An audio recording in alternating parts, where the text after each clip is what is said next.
blindness and visual impairment. So when we talk about visual impairment, this is not including mild visual impairment. We're looking at 2.2 billion people globally who are blind or visually impaired. And this includes those who have been treated. But if we were to look at avoidable blindness and visual impairment in 2020, when the global population is 7.8 million people, we know that 43 million people are blind and 295 people have moderate or severe vision impairment. So that is equivalent to 338 million people with vision impairment. So when I say vision impairment or visual impairment in this presentation, it refers to blind and moderate and severe vision impairment.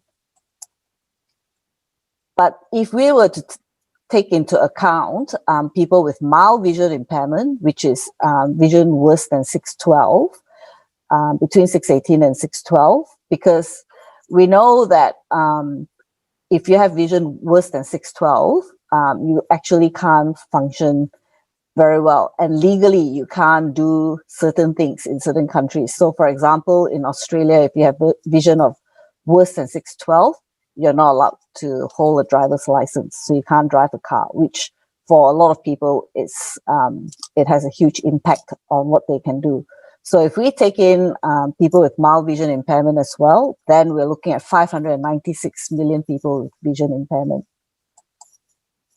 So if we look at blindness and visual impairment distribution across the globe, you can see that, you know, the South Asian region and the Oceania, Southeast Asia, or the Southeast Asia region, which has the highest numbers, right? So 335 million in South Asia and 287 million in Southeast Asia.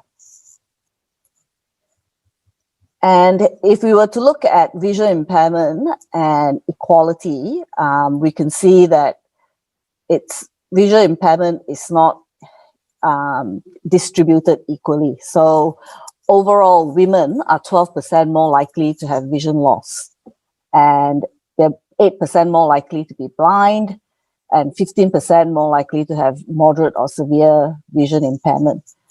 So, and this is because the average life expectancy of women is longer than men. And many eye conditions such as cataract, presbyopia, glaucoma, and age-related macular degeneration are associated with increasing age. And in many countries, women also have less access to health services due to various social, economic, and cultural barriers. So it could be because of cost. So women would often have less access to family financial resources to pay for eye care or transportation to reach services, inability to travel. So they may have fewer options for travel than men. So in some societies, women can't travel by themselves. And older women may require assistance, and poor families cannot provide that sort of assistance.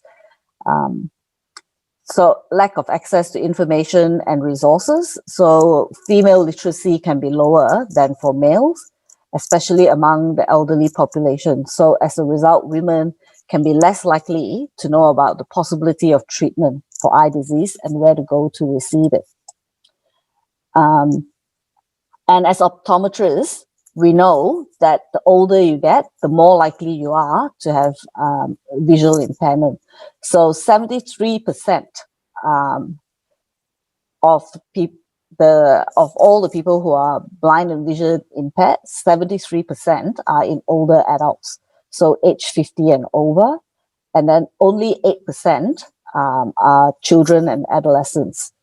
Okay, so children will be under 18, and then adults would be over 18 to 50. Rates of vision loss increase with every decade above 50 years as well. So health promotion and early detection can delay and prevent many causes.